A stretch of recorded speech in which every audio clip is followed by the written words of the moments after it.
Hello, who are you and where are you from? I'm TJ.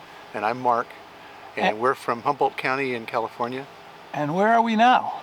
We're currently in Miranda, which is the closest civilization to our ranch, which is behind State Park. And what do you do on the ranch? Whatever has to be done. We have some cows, and we have some trees that we cut for firewood, and we have some trees that we cut for timber, and then maintenance.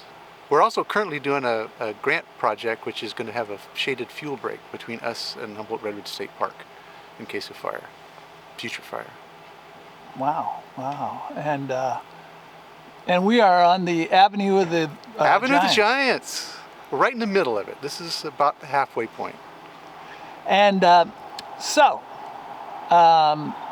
what has the climate changed at all since you were kids? I think certainly my awareness of the climate. As a kid, it seemed like things were more predictable, if that makes sense. And now they seem more chaotic. And I would second that. I would have said yes, absolutely, because I hear more and more stories about it. And I can see some things that are different.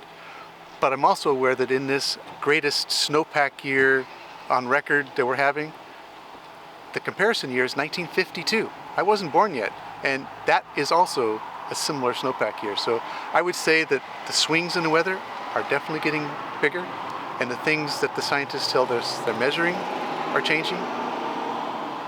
Don't know. Weather's always different every year. It's always the topic of conversation. We live outside.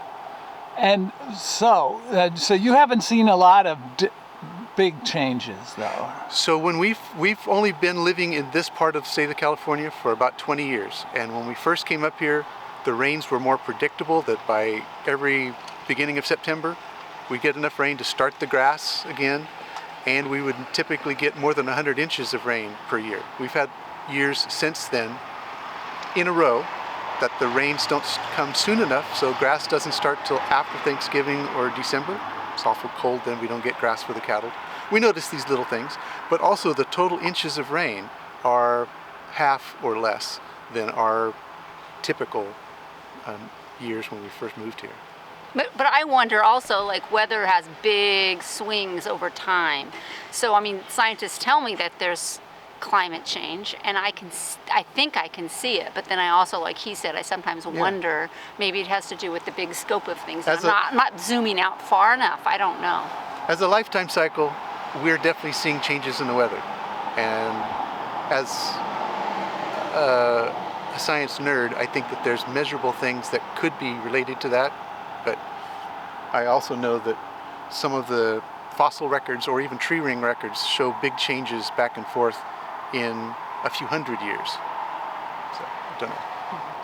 And so, on an everyday basis, do you worry about climate? And if so, where on a scale of, say, 1 to 10, 10 being the most concerned, where would you put yourselves? 1 sec. I do think about climate. I would say, it's above a 5 for sure, a 6 or a 7. And for me, it's seriously it's kind of silly, but it's about our cattle. And it's about, like, will we get the fall rain so that they have enough grass all winter, or will we not? And I also think about forest fire. I mean, that has become, in the past, there wouldn't be forest fires in Humboldt County. We are green, too green and wet. We are wet. But now, yes, there are forest fires. So these are two areas that I do think about and worry about. A fire over 1 million acres 2 years ago. Mm-hmm. So yeah, I worry about it also, and I worry about it on a scale outside of my life, things that my life touches. But I can see enough things that are personal to me that, yeah, I would give it higher than a 5 also. We have a son who's currently living in Florida, and his decision is going to be to leave Florida because he said, I either want to live on the beach or I don't want to be I want to be in a state that's got mountains. So, and he says, and I'm worried about living on the beach. Anything beachfront in Florida is susceptible to waves and storms. And that's a bit of a climate-driven thing.